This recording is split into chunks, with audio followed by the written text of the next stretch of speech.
Bismillah. Alright, Assalamu alaikum. In the lesson, we reviewed once again Harfu Munada, specifically the Ya, right? The Ya that's used for calling. And we expanded on the topic a little bit. So what we're going to do is we're going to review it, and then we'll expand on it in the way that Sheikh did. So, Harfu Nida is the harf of calling, right?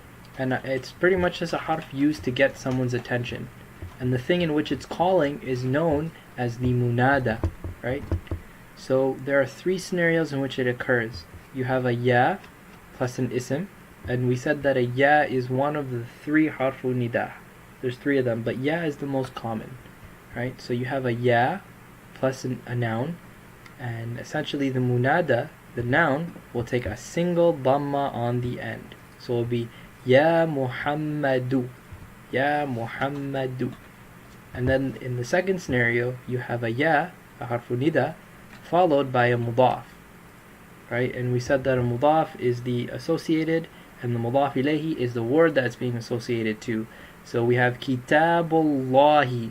Kitab would be the mudaf, the associated, and then Allah would be what it's being associated to.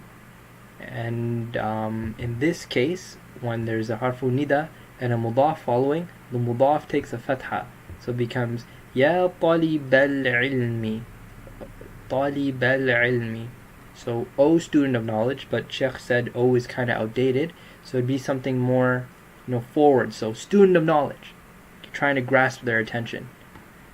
And number three, the third scenario, is when you have a ya followed by an alif lam. And if a word has an alif lam, then what's inserted in between the ya and the alif lam is ayyuha if it's masculine, and if it's feminine, ayyuhat is inserted.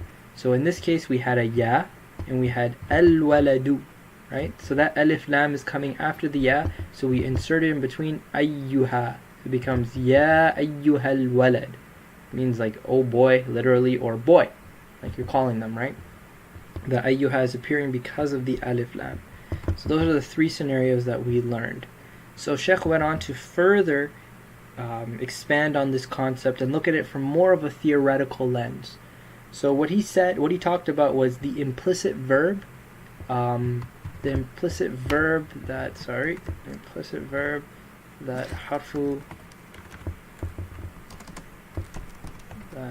nida points to, and the states of munada. So a certain harf must always be, for certain harf, they must always be pointing to a verb, whether it is implicit or explicit. And we saw this with harfu jar, right? For a harfu jar, such any of those in the list, bata, kaf, lam, wa, mundu, mudkhala, rubb, hasha, min, ada, fi, an, ala, they're never going to come without a verb. If we can see the verb, then that's good, there's an explicit verb. But if we can't, then there's an implicit verb that they're pointing back to. And we said those verbs were thabitun and ka'inun. So in this sentence, at-talibu fil bayti, so the student is in the house.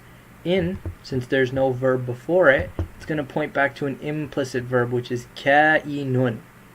Right? The same thing is happening with the harfu nida. So this ya is pointing back to a verb which is ad'u, which literally means I'm calling, right? So if you were to write it, it'd be this is like what it would look like. It'd be Ya Muhammadu, and then it'd be pointing back to ad'u. And because of that verb, ya is pretty much taking on the qualities of it, right? It's going to now have an impact on Muhammadu, just like a verb has an impact on an object.